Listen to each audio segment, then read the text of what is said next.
120 টাকায় নলি, সাথে হালিম ফ্রি। মাংসের কোয়ান্টিটি দেখছেন? ওয়াও।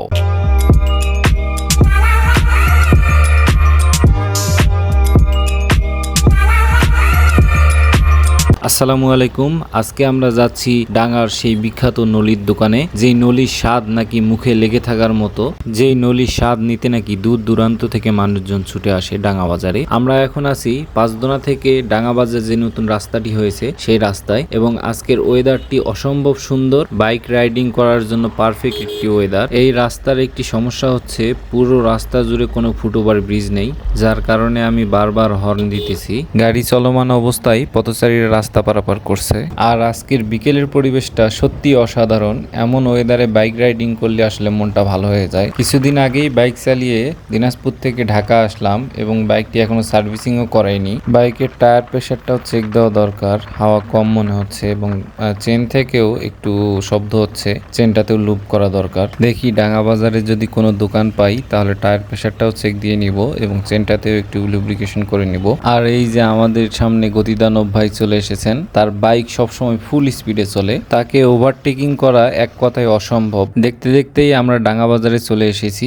ডাঙ্গা বাজার খুবই পুরাতন একটি বাজার, আর এই বাজারটি বিশেষভাবে পরিচিতি লাভ করেছে শুধু ভাইরাল নলির কারণে। এই বাজারে আপনারা অনেক কয়টি নলির দোকান পেয়ে যাবেন, কিন্তু মানে এবং স্বাদে বিখ্যাত নলির দোকান কিন্তু একটাই, আর সেটি হচ্ছে বিসমিল্লাহ হোটেল অ্যান্ড রেস্টুরেন্ট। এটির মালিক হচ্ছে মোহাম্মদ ইউসুফ রানা, আর তিনি দাবি করেন এটি নাকি তাদের 3 পুরুষের বিজনেস। এটি হচ্ছে হালিম। মাংসের কোয়ান্টিটি দেখছেন? ওয়াও। দোকানের পাশেই আপনারা গাড়ি রেখে নিশ্চিন্তে খেতে পারবেন। গাড়ি রাখা নিয়ে কোনো প্যারা নাই। 120 টাকায় নলি, সাথে হালিম ফ্রি। এখানে 3 ধরনের নলি পাওয়া যায়, ছোট সাইজ, মাঝারি সাইজ এবং বড় সাইজ। ছোট সাইজেরটা 120, মাঝারিটা 140 এবং বড় সাইজেরটা 160 টাকা, সাথে 1 প্লেট হালিম। এখানে তন্দুর রুটি প্রস্তুত করা হচ্ছে, আর তন্দুর রুটির দাম 10 টাকা পার পিস।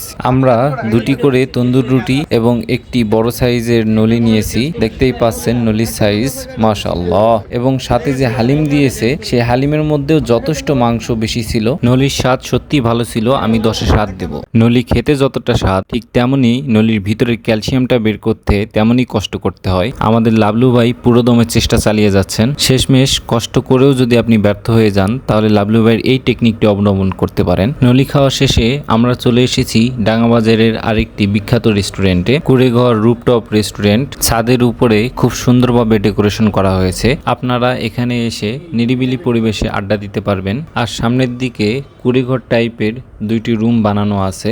আপনারা চাইলে বাইরে বসেও আড্ডা দিতে পারবেন বা ভিতরে বসেও আড্ডা দিতে পারবেন। এখানে উপরে 2টি ফ্যান রাখা আছে, এবং পাশের কুড়েঘরটিও সেম ভাবে ডেকোরেশন করা। পাশেই লাভ প্লেস, কাপলদের জন্য ফটোশুট করা জায়গা। একবারে সামনের অংশেও খোলামেলা পরিবেশ। বৃষ্টির সময় আসলে এখানে বসে থাকা যাবে না। বৃষ্টি না থাকলে এখানে রিল্যাক্সে বসে কিছুটা সময় অতিবাহিত করতে পারেন। নলি খাওয়ার পরে আমরা শুধু এখানে কফি খেয়েছিলাম, এছাড়াও আরো অনেক আইটেমই আপনারা এখানে পেয়ে যাবেন। আর আপনি যাকে নিয়ে এই ভাইরাল নলি এবং এরকম মনোমুগ্ধকর রেস্টুরেন্টে এসে আড্ডা দিতে চান, তাকে ভিডিওটি শেয়ার করে দিন। ফেসবুক থেকে দেখলে ফলো দিন, এবং ইউটিউব থেকে দেখলে সাবস্ক্রাইব করে পাশেই থাকুন। ধন্যবাদ।